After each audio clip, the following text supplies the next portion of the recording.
parlé un peu de l'ours et du fait que, notamment au Regourdou, le squelette qui a été retrouvé là-bas, les membres inférieurs ont été retirés et on les a remplacés, donc à l'époque évidemment, par des membres d'ours. Pourquoi l'ours? C'est un vaste sujet. En fait, il faut savoir que donc cette quête de soi-même disparu, hein, je l'appelle vraiment soi-même exprès parce que pour nos ancêtres c'était la même personne, donc de l'ancêtre disparu.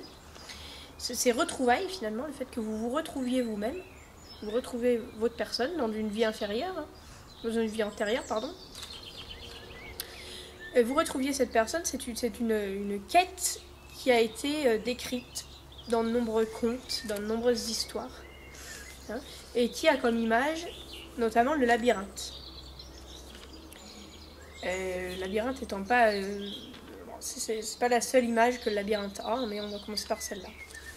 Donc cette quête vous amène donc à cette personne décédée, hein, enterrée, qui était en fait vous-même. Vous vous reconnaissez en tant que cette personne. Vous reprenez vos effets personnels, voire même vos restes, hein, donc votre tête, on va voir pourquoi la tête, et vos membres inférieurs. Donc les membres inférieurs, c'est plus simple. Pourquoi les membres inférieurs? Parce que ce sont ceux qui portent l'homme, hein, quand vous êtes debout, symboliquement, donc sur vos membres inférieurs, vous êtes en vie. D'accord? Donc c'est aussi là où coule le sang, hein, dans la moelle osseuse. Il y a ce symbole-là, on expliquera pourquoi, après avec la musique, etc. Mais en tout cas, symboliquement, les membres inférieurs portent l'homme, portent la personne, et donc signifie une personne en vie, une personne debout, très important. Parce qu'on a retrouvé donc déjà dès l'homme de Néandertal, on a retrouvé donc des membres inférieurs mis en position debout, hein, je le détaillerai plus tard, et aussi on a plus tard, encore une fois j'y reviendrai, je le détaillerai, mais là je vous le donne comme ça, on a plus tard les menhirs, hein, les pierres debout, les pierres levées sont le symbole d'une personne réincarnée, hein, qui est à nouveau en vie. Donc on a parlé de ça. Donc le fait que c'est une quête, que c'est l'image du labyrinthe. Donc cet enfant, puisque c'est un enfant, je vous expliquerai encore une fois pourquoi plus tard, mais c'est un enfant vers l'âge, en tout cas à l'époque de la préhistoire, vers l'âge de 7-8 ans, en fait, à l'âge de raison finalement aujourd'hui, hein, vers 7 ans, qui finalement allait retrouver cette personne-là. Alors, il va vivre comme une nouvelle grossesse en fait, une grossesse symbolique. Et cette grossesse va symboliquement se faire dans l'utérus, dans le ventre de l'ours. Donc un ours femelle évidemment. Pourquoi l'ours? Donc, je vais vous l'expliquer en détail petit à petit. C'est symboliquement dans le ventre de l'ours, mais aussi dans l'espace. On va voir pourquoi il y a une analogie entre les deux. Hein. Vous connaissez, vous le voyez déjà aujourd'hui avec la Grande Ourse, donc une étoile majeure, constellation majeure du ciel. Hein. Et cette image il y avait l'analogie entre les deux. Donc déjà, il faut comprendre aussi une chose, c'est que pour nos ancêtres, ce qu'il y avait dans le ciel, dans l'espace, ils connaissaient très bien l'espace, une connaissance très détaillée de l'espace, et tellement détaillée que c'est troublant, on est vraiment vraiment troublant. On le voit avec le film d'Atlantis qui est en fait une image du système solaire. Encore une fois, j'y reviendrai en détail. Mais on le voit aussi par exemple dans le livre des morts de l'Égypte antique, où le ciel était, ils appellent le ciel l'espace, comment je traduirais ça, l'espace abyssal et aqueux du ciel. Donc abyssal et aqueux, donc voilà, symboliquement dans l'espace il y avait de l'eau. Et à ma connaissance, ils savaient très bien qu'il ne s'agissait pas d'eau réelle, hein, mais c'était un symbole parce que ce qu'il y a dans l'espace, c'est un endroit où déjà on ne peut pas respirer, donc comme dans l'eau pour nous êtres humains, et puis on y flotte d'une certaine manière, hein, avec comment on appelle ça, je perds mes mots quand vous flottez dans l'espace, hein, Et donc, c'est une certaine forme symbolique d'eau. Voilà. Donc, il y avait une analogie de ce fait-là entre l'espace abyssal et la queue du ciel, hein, donc l'espace, et puis la mer, notamment. Donc, dans le mythe d'Atlantis, hein, ce qu'on appelle la Grande Mer, ce qui était appelé la Grande Mer, n'était pas l'océan Atlantique, n'était pas l'océan, mais était bien l'espace. Et ça, c'est très important pour comprendre le mythe d'Atlantis. Et encore une fois, j'y reviendrai en détail, j'ai écrit un article dessus, donc je vous invite à aller le voir si vous êtes intéressé déjà. Donc, il y avait une analogie entre les deux, il y avait une analogie donc, entre la mer, donc, qui est un espace aquatique énorme, l'espace, donc, qui était vu comme un espace symboliquement aqueux, et puis le ventre, donc l'utérus en fait, qui contient de l'eau, en tout cas quand il donne la vie, quand il a en lui les embryons, les fœtus, etc. Et cette eau sort en fait du ventre avant de donner la vie. C'est la perte des eaux. On reverra ça, mais c'est l'image du déluge en fait dans tous les mythes qu'on connaît. Donc voilà, donc c'est une nouvelle grossesse symbolique qui se fait dans le ventre de l'ours. Et pour entrer dans le ventre, donc pour commencer cette nouvelle grossesse, donc cette réincarnation, il va falloir un combat, comme c'est le cas dans une grossesse classique, hein, ou dans une fécondation classique en fait. Donc un combat symbolique pour être choisi. Vous avez le combat donc, dans la biologie classique avec deux mâles qui vont se battre pour une femelle, donc pour être choisi par la femelle en question. Ou alors, vous avez aussi le combat des spermatozoïdes pour entrer dans l'ovule. Et en fait, ce combat symbolique a été repris dans ce rituel-là, puisqu'on a donc la symbolique du combat de taureau, qui donne lieu après à tout ce qu'on connaît autour des taureaux, dans le paganisme. Encore une fois, on va l'expliquer en détail. Et on a aussi le symbole du cerf. Donc pourquoi le taureau? Parce que plusieurs symboles déjà. C'est un symbole de virilité extrême. Hein, les taureaux sont musclés, sont forts, et donc ils incarnent vraiment ce combat-là. Hein, c'est très important. Mais aussi, pas uniquement, parce que la vache a une grossesse de 9 mois, donc très similaire à la grossesse de la femme, évidemment. Et puis aussi, surtout, parce que les combats en question, la fécondation, a lieu en été, donc au moment où le soleil est au plus fort. Et donc ils ont quelque part, symboliquement, la force du soleil en eux. C'est pour ça qu'on voit dans l'Égypte antique, mais on le voit après dans les symboles traditionnels, on voit un taureau avec le soleil entre les cornes. Et donc ces cornes-là étaient déposées volontiers dans les tombes, hein, pour justement aider l'ancêtre dans son combat pour être choisi. Et on le voit dès la préhistoire. On voit dès la préhistoire des cornes de cerf, alors le cerf on va expliquer pourquoi, déposées dans les tombes.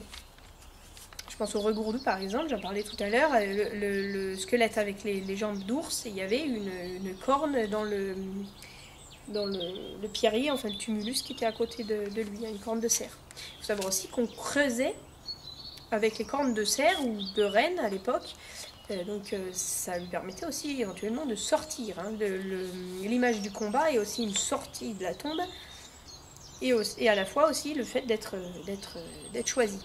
Ces deux choses vont ensemble, puisque sortir de la tombe, donc l'ancêtre va être déterré manuellement par lui-même, qui est en fait un petit enfant. Il faut bien comprendre qu'il s'agit de la même personne. Donc il va sortir de la tombe, hein, être déterré, donc avec une corne de cerf, hein, pourquoi pas, par l'enfant, et de ce fait, il va pouvoir être réincarné. Et il est à la fois choisi donc pour cet enfant. C'est l'image du combat, c'est l'image de la sortie de tombe ou du fait de déterrer. Hein. Vu de l'un, ça va être la sortie, vu de l'autre, ça va être le fait déterrer. Et puis c'est le combat donc symbolique, biologique, pour être choisi et pour entrer donc dans l'utérus finalement. Donc le taureau, on l'a vu, c'est parce qu'il combat en été, donc symbole très fort avec le soleil qui lui donne sa force. Le soleil est évidemment très important dans cette symbolique-là. Ce sera l'image plus tard de la couronne. On met la couronne sur la tête parce qu'on donne des cornes, on donne la force. La force du soleil et la force du taureau, hein, justement. Le taureau va se retrouver dans d'autres mythes, on va l'expliquer aussi, donc ou dans d'autres traditions, comme Mitra par exemple, et j'en ai déjà parlé avec le mythe de l'Atlantis dans l'article dont je parlais tout à l'heure. Hein. Le symbole du cerf maintenant, c'est parce que le cerf donc, est aussi un symbole fort hein, du combat, qui est entendu à des kilomètres à la ronde hein, presque, et aussi donc, qui appelle. Hein.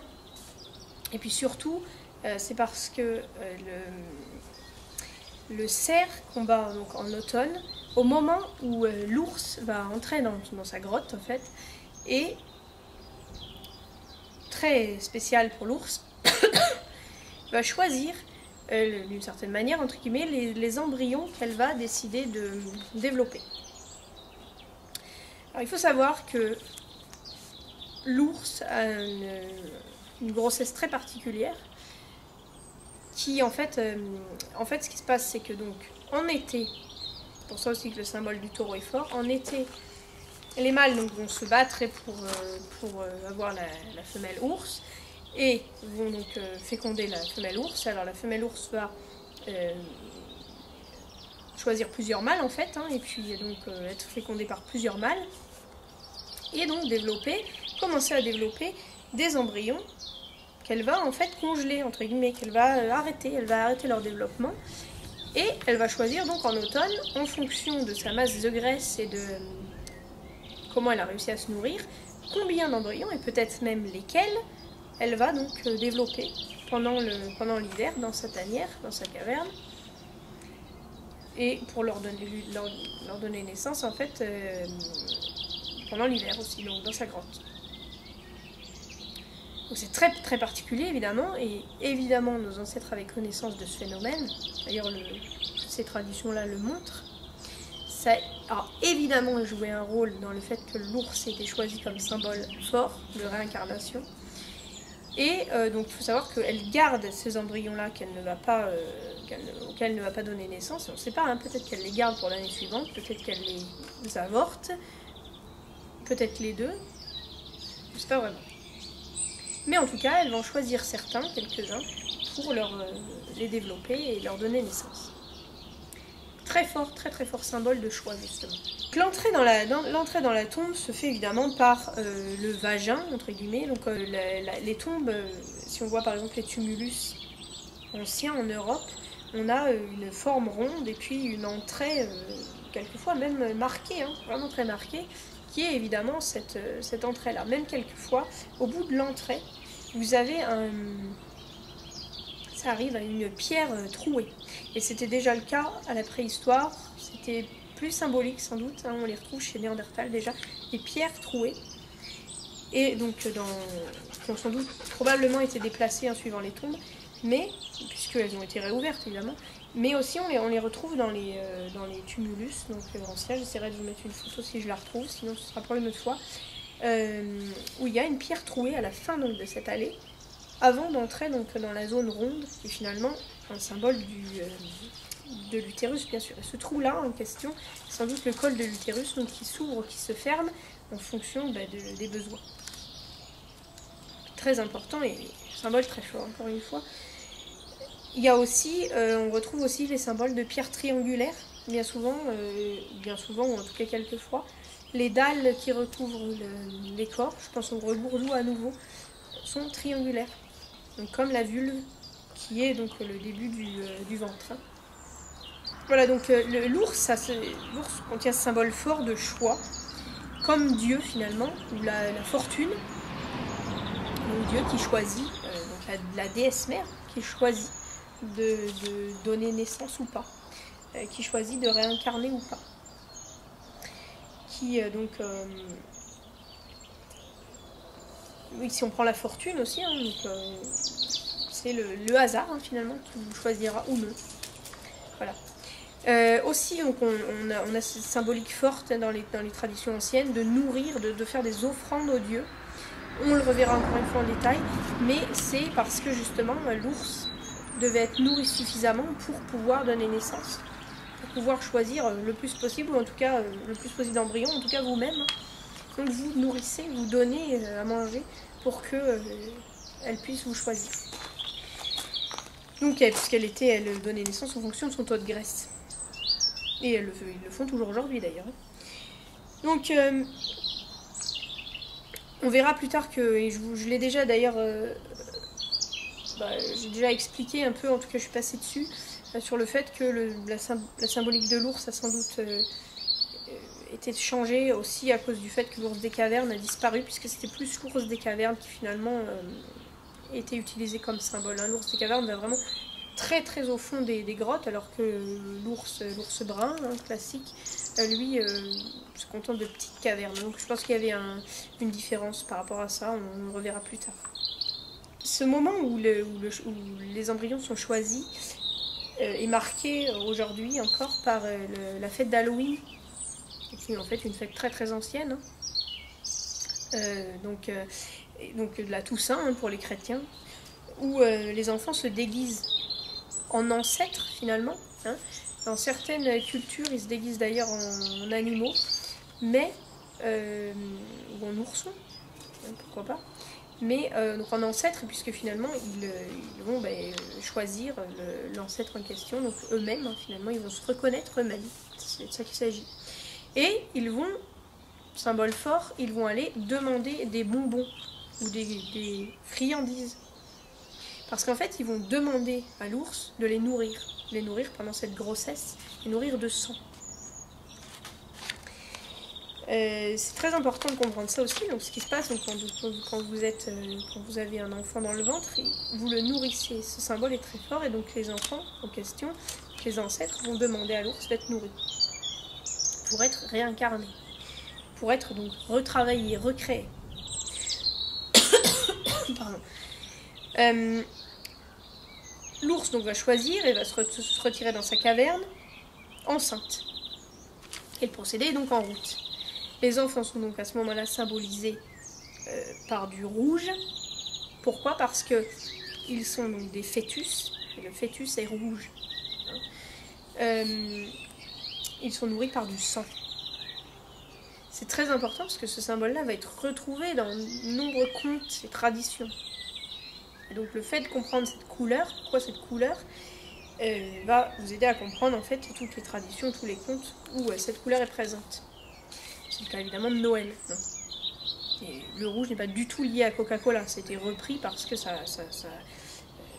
allait bien, mais ça n'a rien à voir avec Coca-Cola du tout, c'était une couleur qui était là avant. Quelquefois on retrouve ces...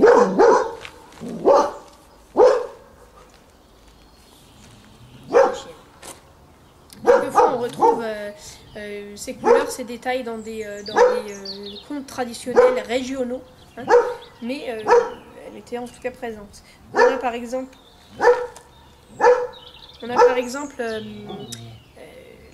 le symbole de la Kumari au Népal, je vais y revenir aussi, mais si vous connaissez, vous allez comprendre mieux pourquoi tous ces rituels liés autour de cette enfant déesse, qui est donc tout habillée de rouge, qui est symboliquement nourrie par du sang, etc.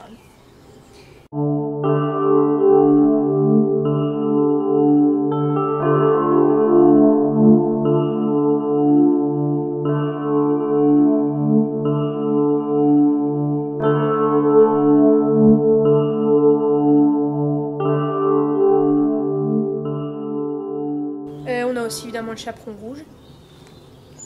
Le petit chaperon rouge, donc qui est habillé en rouge puisqu'il est en état de fœtus. Et donc le petit chaperon rouge, si vous avez suivi donc, cette vidéo, vous commencez à comprendre de quoi il s'agit.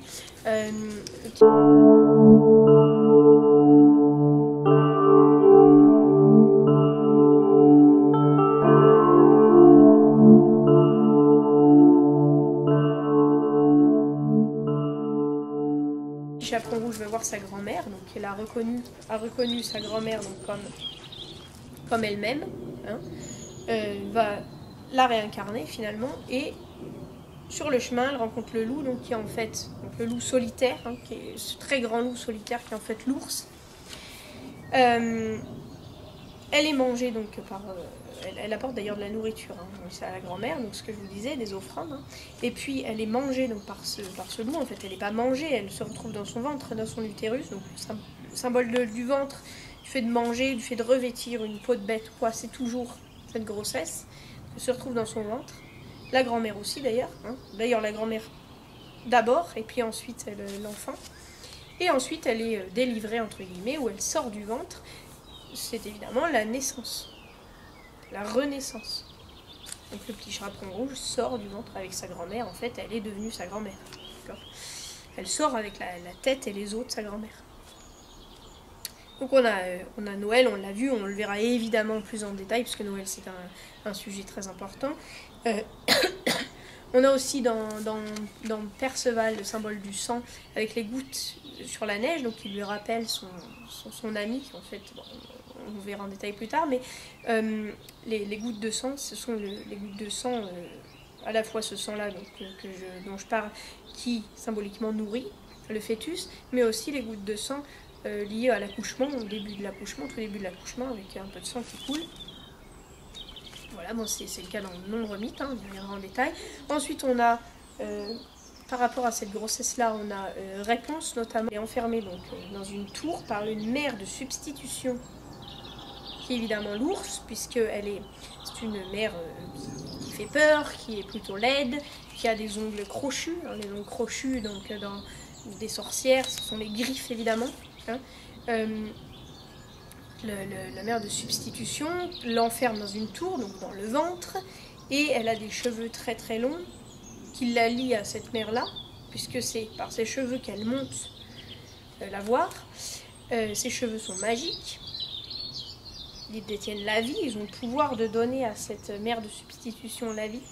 C'est évidemment, ou même de soigner, c'est évidemment le cordon ombilical qui la relie donc à cette mère de substitution. Et le cordon ombilical, c'est incroyable de voir combien nos ancêtres connaissaient cette chose, parce que le sang qui se trouve dans le cordon ombilical a le pouvoir de guérir de nombreuses maladies incurables en fait, puisque c'est il faudrait voir en détail, je ne me souviens plus des détails, mais c'est le sang de cordon, d'ailleurs ça se donne, hein, c'est un don de sang de cordon à la naissance qui permet de guérir. Je vous remettrai la maladie en question, je ne me souviens plus, j'ai un trou, mais en tout cas c'est un sang magique, hein, quelque part. Donc évidemment, réponse très très intéressante. On a donc aussi Blanche-Neige, qui a une mère de substitution, c'est le symbole de la marâtre, c'est l'ours, hein, qui est à la fois... On le voit aujourd'hui avec le nounours, etc. L'ours, c'est un symbole oui, de nounours, d'animal gentil, mignon, et à la fois un animal très très féroce, sanguinaire, le monstre. Il a ces deux facettes-là. C'est très important de le comprendre, ça aussi.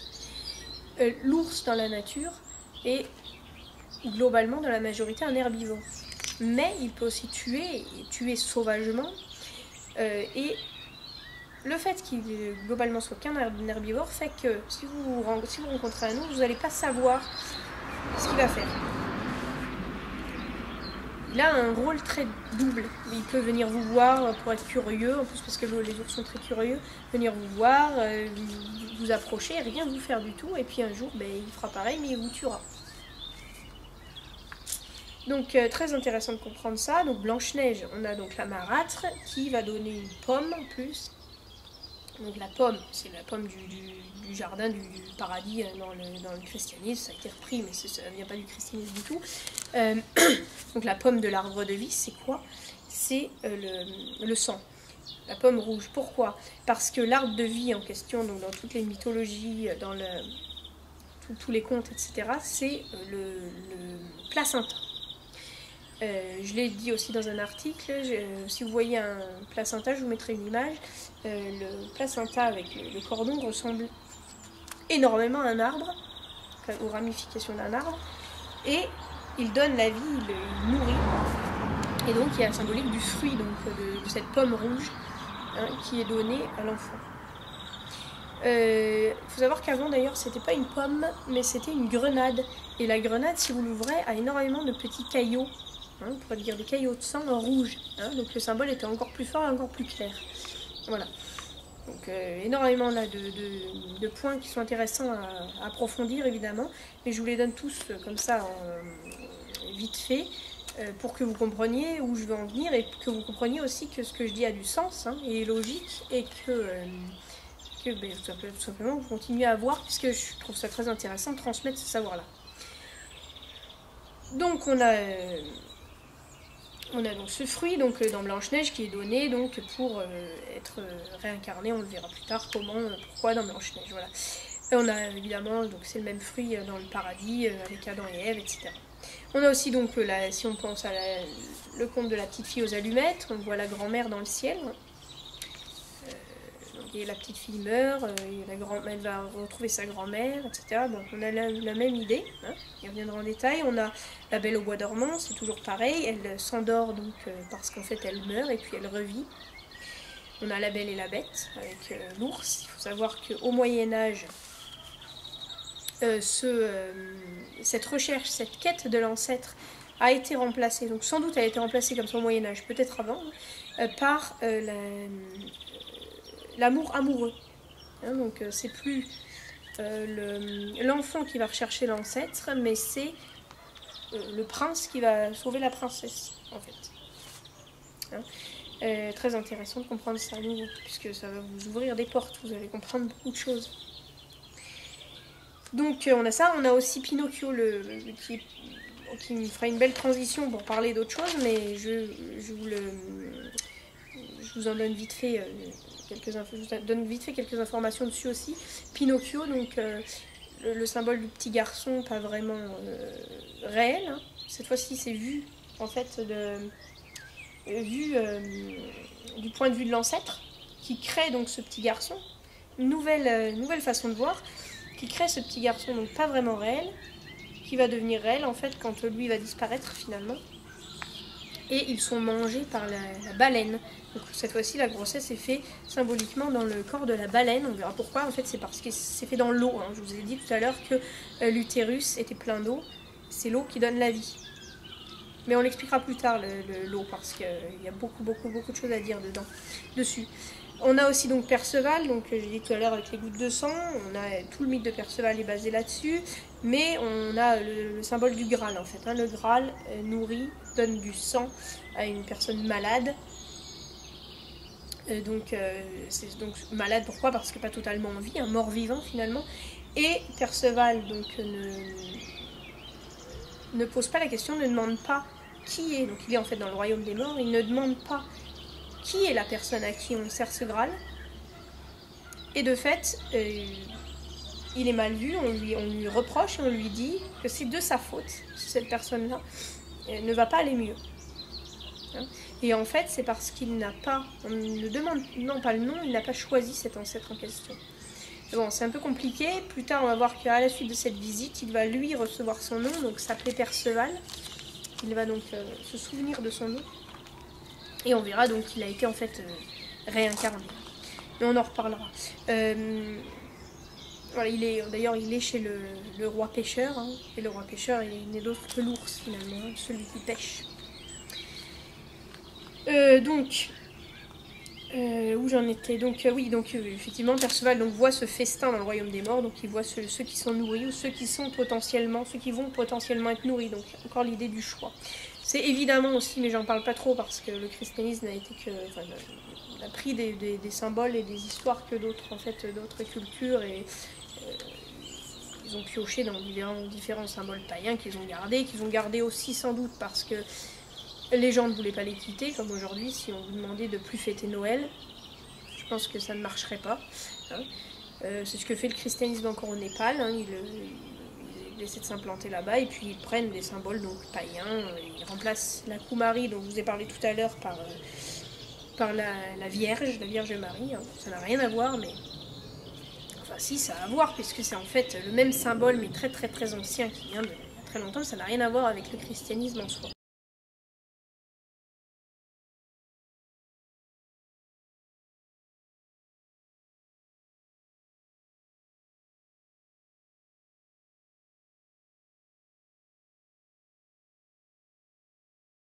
Bon, enfin, digression pour vous dire que je ne parle pas trop des symboles du christianisme, mais je peux le faire. Par exemple, le corps du Christ, le corps et le sang du Christ, évidemment le même symbole. On nourrit donc le fœtus par le sang, encore une fois, et la chair. Donc, un dernier symbole dont je voudrais vous parler sur la tête. Donc, pourquoi la tête? Pourquoi l'enfant va chercher la tête, déterrer la tête? Parce que la tête, c'est le savoir. C'est ce qui contient tout le savoir de la vie précédente ou des vies précédentes. Donc on a ce symbole-là, donc de l'enfant qui ressort avec la tête, ou qui ressort de la tombe avec la tête. On l'a dans le symbole des nains et des lutins. Le nain, le lutin, n'est rien d'autre que l'enfant, le corps d'enfant avec la tête de l'ancêtre. C'est pour ça que c'est une tête très âgée avec un corps d'enfant. Donc pourquoi? Parce que c'est en fait l'image de l'enfant qui s'est réincarné, donc à retrouver lui-même en fait. Et donc le savoir aussi qui va avec.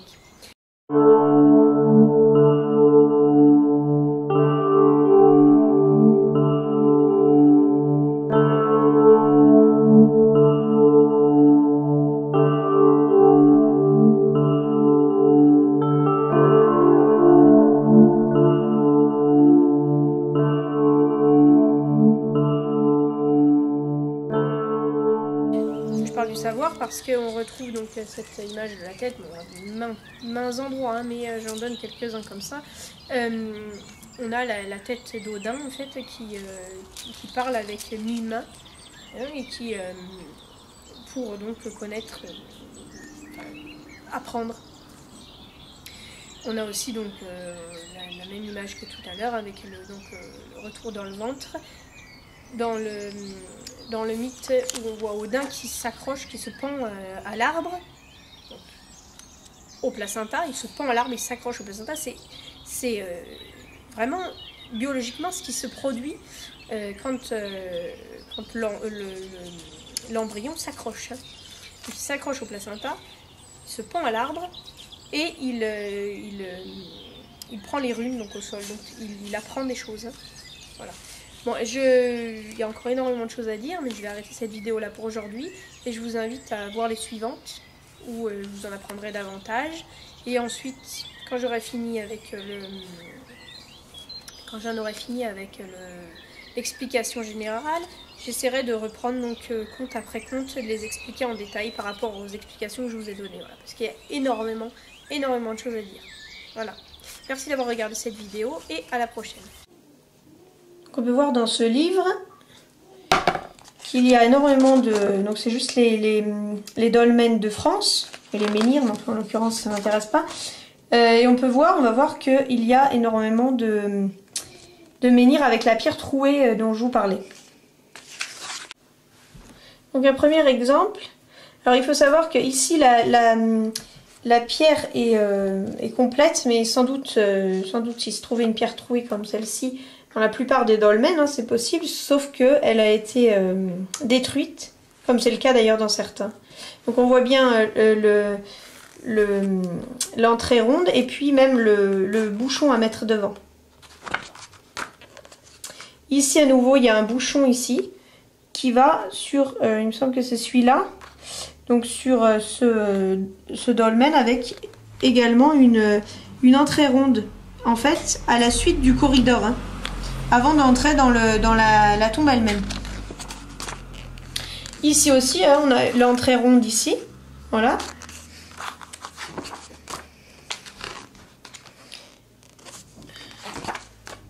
Ici à nouveau, on a l'entrée ronde qui est très clairement démarquée. Donc on a le corridor, l'entrée ronde et puis la tombe en elle-même, le tumulus. Ici à nouveau, donc là il y en a énormément ici.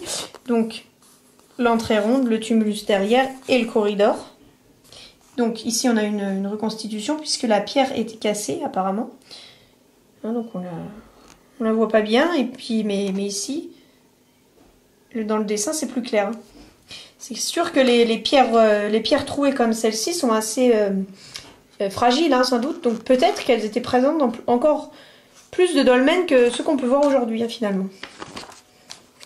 Évidemment, c'était sans doute pas le cas dans tous, pas obligatoirement, hein, puisque les traditions sont différentes d'une région à l'autre, un petit peu différentes en tout cas, même si il subsiste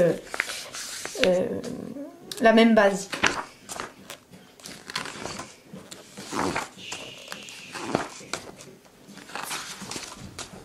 Ici, donc, on a une entrée qui est assez intéressante puisqu'elle est en forme ronde triangulaire. Et ici, donc, on a encore le corridor et puis les pierres trouées avant d'entrer dans le tumulus. Ici, de même. C'est le même d'ailleurs, il me semble. Vu de l'autre côté, sans doute.